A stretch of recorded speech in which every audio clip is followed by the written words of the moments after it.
Hi, it's me again. So I'm triggered. I got a bunch of craziness going on. Um, I was listening to the Critically Thinking with Dr. T and Dr. P this morning. Now, Dr. T wasn't there. It was Lee Merritt filling in. And I suggest listening to the whole thing, when you get doctors that are critically thinking anymore. Um, but I will say, now, anytime you get anyone right now in this information war who gets any kind of notoriety, the ones that have control of the narrative, they've got their fingers in the counter narrative. So when you see somebody, kittens chasing stuff, when you see somebody that gets big notoriety anymore, I just take everything that I hear with a grain of salt these days. But what these people have to say, I agree with. And, I've got a little bit of knowledge, enough to make me dangerous, but anatomy and physiology and such. But anyway, about an hour in, a little over an hour, it was an hour and so many seconds, he asked Dr. Merritt what her opinion is of what just went down in England.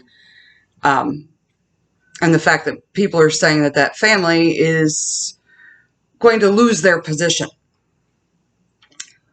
And she got into a history lesson that, if you don't understand the history, which is kind of difficult to decipher because it's all been finagled, you're not going to understand what we're going through right now. But anyway, she gets into who the line of this family. They trace back to Vlad the Impaler. Their name was not Windsor. That was changed around the beginning of the 1900s. Their name was Saxon-Coburg, if I'm not mistaken. But anyway, she gets into the fact that, they come from that area that's in an uproar right now, the U country. They are known, the name stealers. They're the Khazarians. And a lot of what we're up against right now. But she had mentioned that Solzhenitsyn, who wrote Gulag Archipelago, he wrote a lot of interesting things about, the evil that runs through the hearts of all men, after his experience in the Gulag. But anyway, he and Vlad, the one over there in that our country, were pretty close, buddy. And Solzhenitsyn had written a 3-volume history of those Khazars. So he's fully aware of who these people are and what they've done. And I go through, sometimes daily, sometimes several times a day, of it's just a show. It's all a show. They're all in on it. Maybe. But anyway, she was saying, with that happening with Vlad, and he is part of, or he was a young global leader. Hi, kitty. So, is he part of this? Maybe. Anyway, about the history. There's another show that I have been trying to watch, pretty much every one of his shows, of Josh Reed at Red Pill Project. I came across him from David Whitehead. And there is one that they just did over the symbolism and the connections between, that royal family. It ended up being, every time those two get together, it ends up being a really long show. But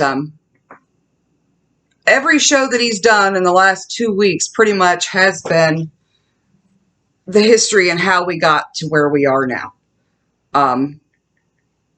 This one that he did earlier this week, now I'm not a big one to follow that, those ones, because I'm like, the people that own the internet doesn't know what they're saying.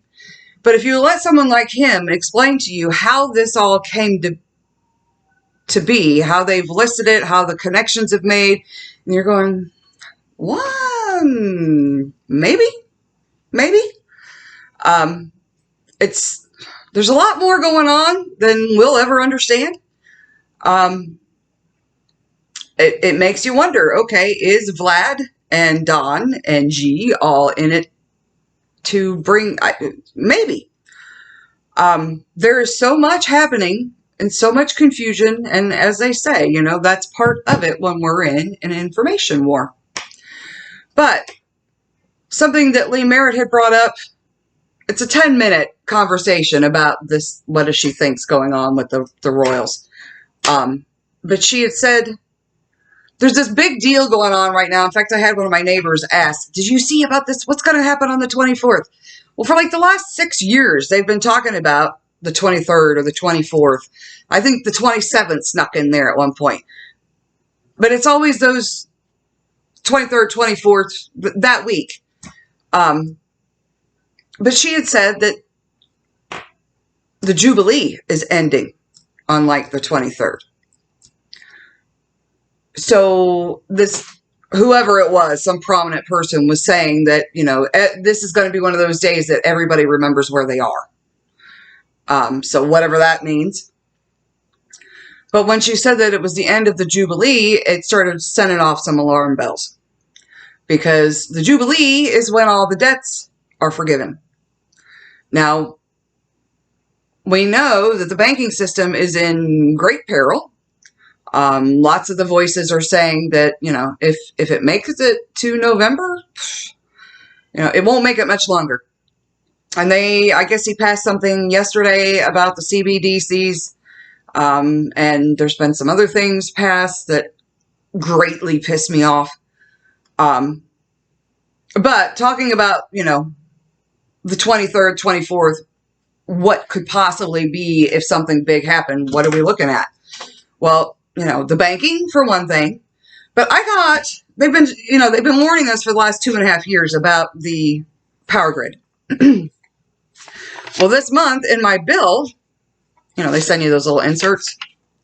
I've never seen this before. Now, granted, I'm not always looking through all the inserts. It just fell out and I happened to read it and was like, what the hell? But it's the claims process for certain power interruptions or fluctuations. Basically saying, it says continuous power interruptions or outages of 4 hours or more that affect more than 0.8% of customers, blah, blah, blah. If they have something that ends up ruining a bunch of your stuff, that you could make a claim against it. I don't know. But of course, you've got all these other little things that, you know, they won't be liable if, which would probably be most of it. But seeing what's happening in California and some of these other, you know, they're telling us that our grid is in not such good shape. And then with what's going on in Europe, which will be coming here, there was a Glenn Beck special. I know, love him or hate him. My husband was watching him, and it was a good show. I think I added it to my playlist. If not, I will add it soon. Going over this, what's happening with energy and why it shouldn't be happening at all. But why we really need to take interest in what's going on with that. But the other thing that really has me kind of triggered. Now, I've been trying to tell people to listen to Show Me Baby for a while. Now, some of you came to me from his channel, so you know what I'm talking about. My cats. One of his newest videos I've got in my playlist, it's something about y'all know how to cook good, and it's spelled crazy. He's a redneck or hillbilly, sorry, from Missouri. You know, Missouri, the show me state, show me baby. He kind of explains to you who he is and what, you know, why you should listen to him. He and several, I mean, there's been thousands, but their group is instrumental in the fact that we still have our second.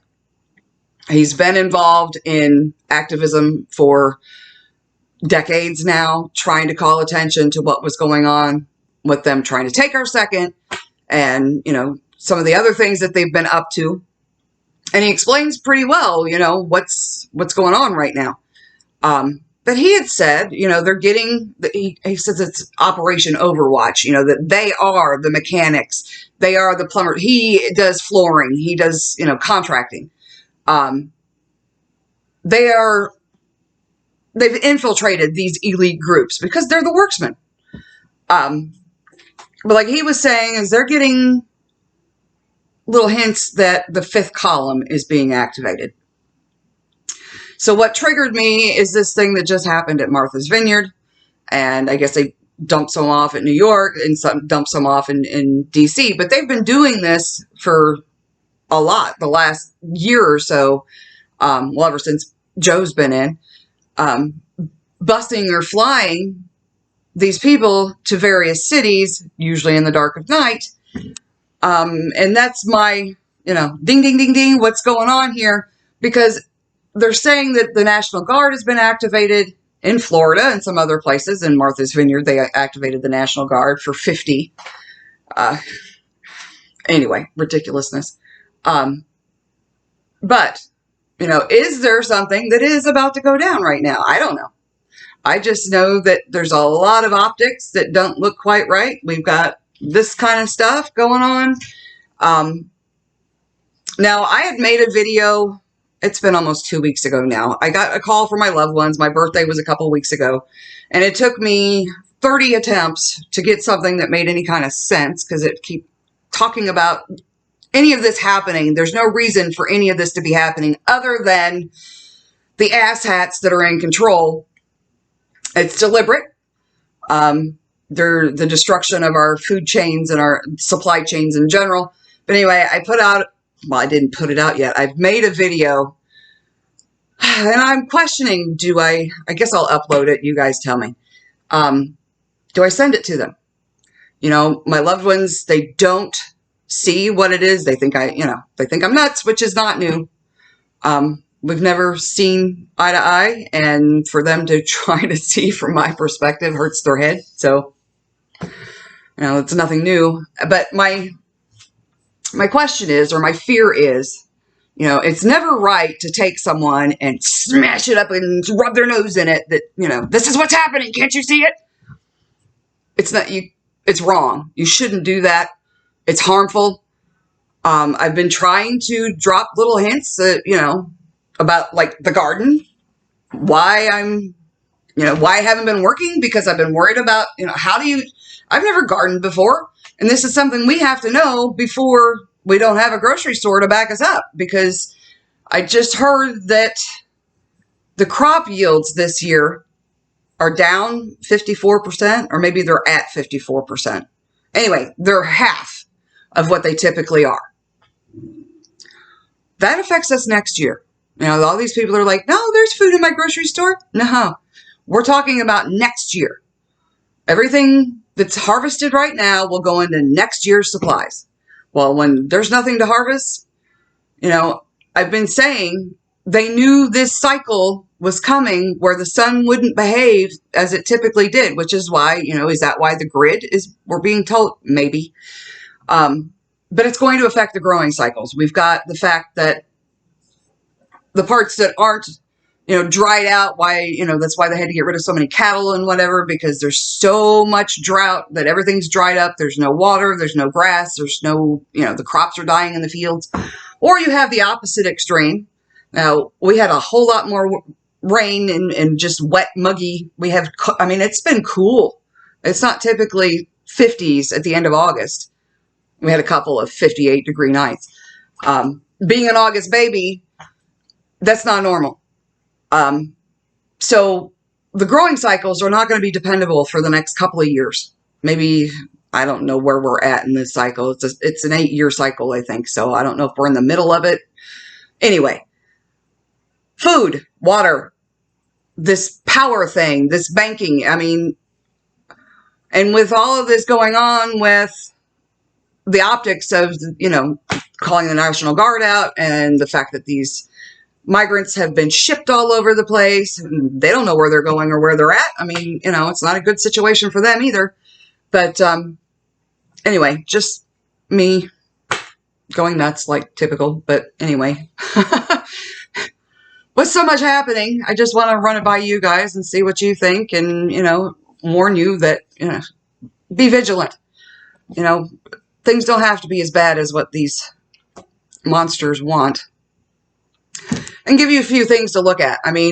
Really, look at Josh Reed and see what it is he's got to say, because it makes you go, maybe there's a lot more going on than we know. So that's it. Much love. Gotta go. Out of time.